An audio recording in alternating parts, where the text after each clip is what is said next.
Hai Shalom, sahabat Borneo Apostolik. Untuk video kali ini, untuk pengetahuan kita semua yang kita punya Paus Franciscus telah meninggalkan kita dan kembali kepada Bapa.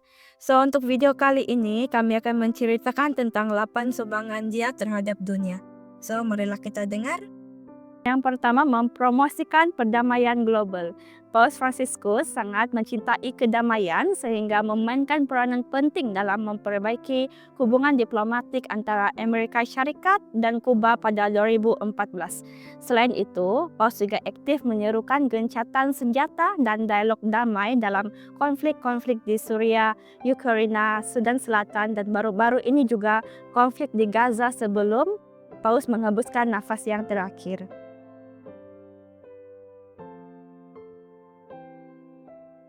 Untuk yang kedua, meningkatkan kedermawanan gereja. Oke, untuk pengetahuan kan, Pope Francis juga pernah mengarahkan dana amal tahta suci untuk membantu korban bencana dan pandemi.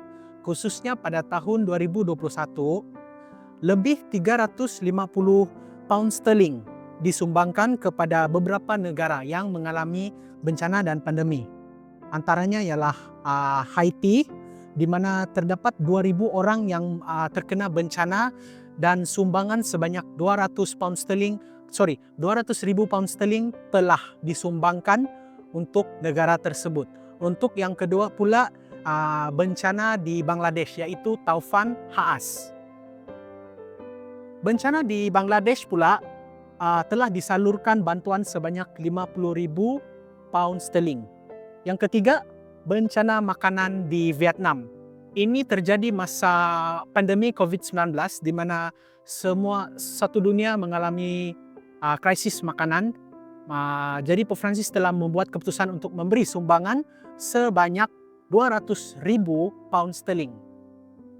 Oke, jika dijumlahkan ke semua sumbangan dan convert kepada ringgit Malaysia, hampir sebanyak 1,5 juta ringgit telah dikeluarkan daripada dana untuk membantu negara-negara yang terlibat. Dan itu tidak termasuk dengan beberapa negara yang belum direkodkan.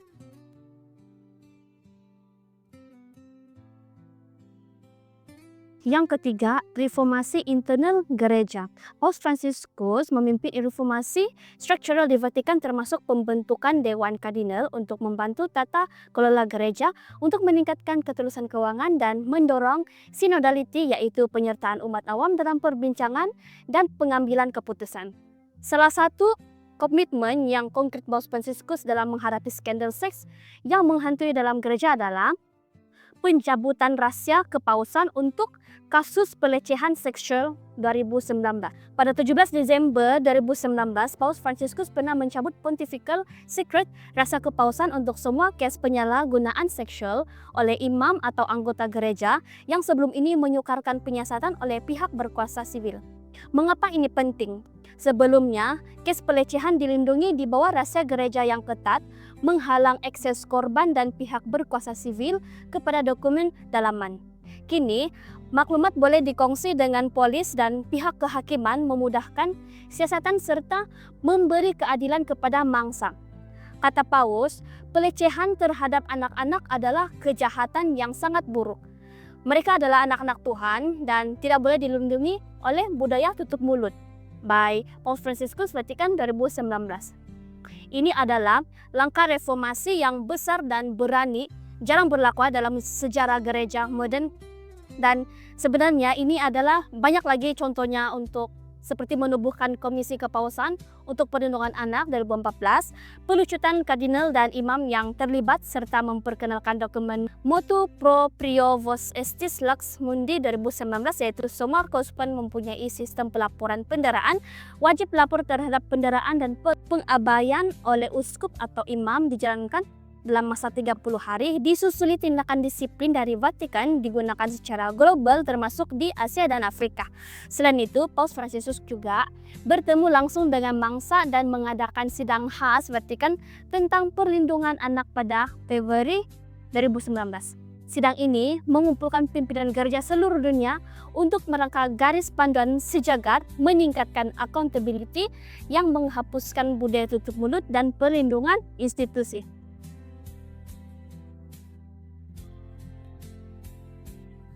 Yang keempat, komitmen terhadap lingkungan hidup. Melalui ensiklik Laudato Si tahun 2015, beliau menyerukan aksi global menghadapi perubahan iklim. Dokumen ini menjadi salah satu seruan moral paling kuat dalam sejarah modern untuk pelestarian bumi. Satu fakta menarik tentang ensiklik Laudato Si 2015 adalah ini adalah ensiklik pertama dalam sejarah gereja Katolik yang sepenuhnya didedikasikan untuk isu lingkungan hidup dan perubahan iklim.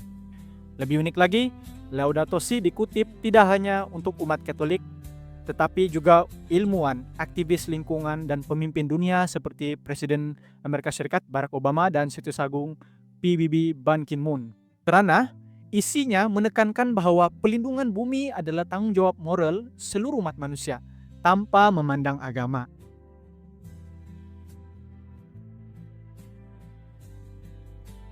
Dan yang kelima ialah mendorong dialog antara agama.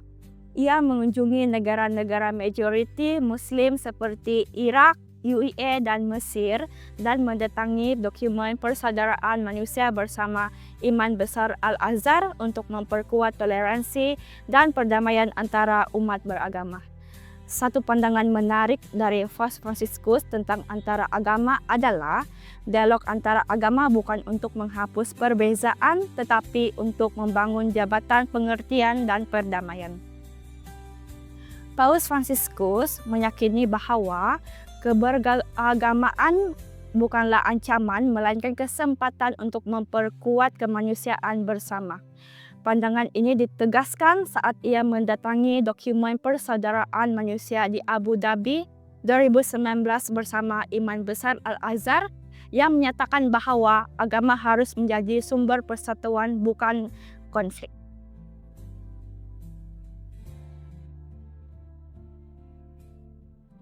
So guys, yang keenam, kunjungan apostolik yang berdampak global. Oke, terdapat beberapa wilayah terpinggir seperti Afrika Tengah dan Myanmar telah dikunjungi oleh Pope Francis. Oke, selain itu, Pope Francis juga ada mengadakan jelajah Asia di mana ada beberapa negara Asia Tenggara telah terpilih. Salah satu dia adalah Indonesia, Singapura, Papua Nugini, dan juga Timur Leste. Selain itu, Pope Francis juga ada buat kunjungan di South Korea dan surprisingly peningkatan signifikan terhadap pembaptisan di South Korea meningkat. Jadi ini bermaksud kedatangan Pope Francis ke sana benar-benar membuka mata rakyat di South Korea lah untuk menerima Katolik. Oke. Selain itu, sepanjang menjalani tanggung jawab sebagai Pope daripada 2013 hingga 2025, Pope Francis sudah melakukan sebanyak 45 kunjungan apostolik, di mana 15 negara Eropa, 11 negara Asia, 10 negara Afrika, 9 negara Amerika Latin, dan 2 negara Oceania. Oke, ada satu fakta menarik. Sepanjang Pope Francis menjadi Pope, dia tidak pernah melawat Argentina, yaitu negara kelahirannya.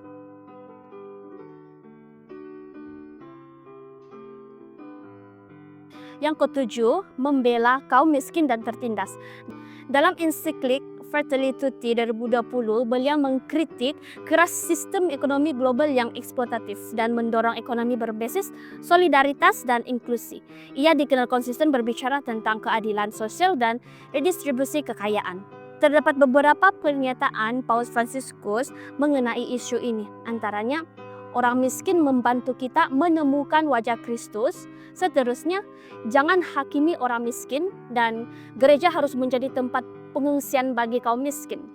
Semua kenyataan ini mencerminkan komitmen Paus Fransiskus untuk membela kaum yang lemah, miskin, dan tertindas, serta mengajak umat untuk mengikuti teladan Yesus dalam melayani mereka.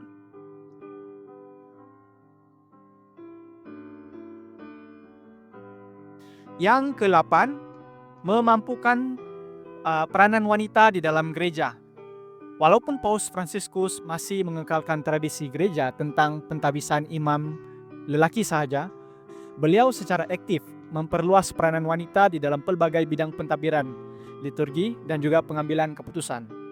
Ini menunjuk perempuan ke posisi strategis di Vatikan, termasuk Sister Natalie Beckwith. Nggak tahu betul kan tidak tuh, tapi begitulah nama dia. Sebagai perempuan pertama dengan hak suara dalam sinode para uskup, yaitu wakil setiausaha sinode para uskup yang membolehkannya mengundi dalam sinode. Hal yang belum pernah terjadi sebelumnya.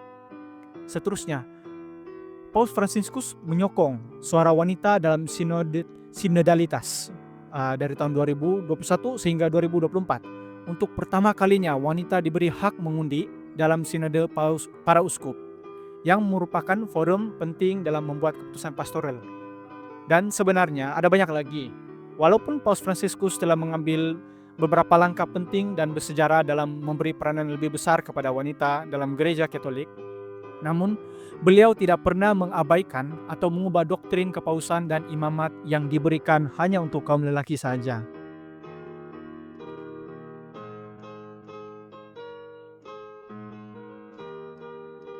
Kesimpulannya, Paus Fransiskus tidak hanya membarui wajah gereja Katolik, tetapi juga menunjukkan bahwa kepimpinan spiritual dapat memberi tampak nyata bagi dunia, mendorong perdamaian, keadilan, dan perwatakan bumi. Seseorang yang berhasrat menjadi paus tidak mencintai dirinya sendiri. Itulah yang dikatakan oleh Paus Fransiskus kita. So guys, jangan lupa untuk share, subscribe, dan like ya. Bye-bye, jumpa lagi video seterusnya.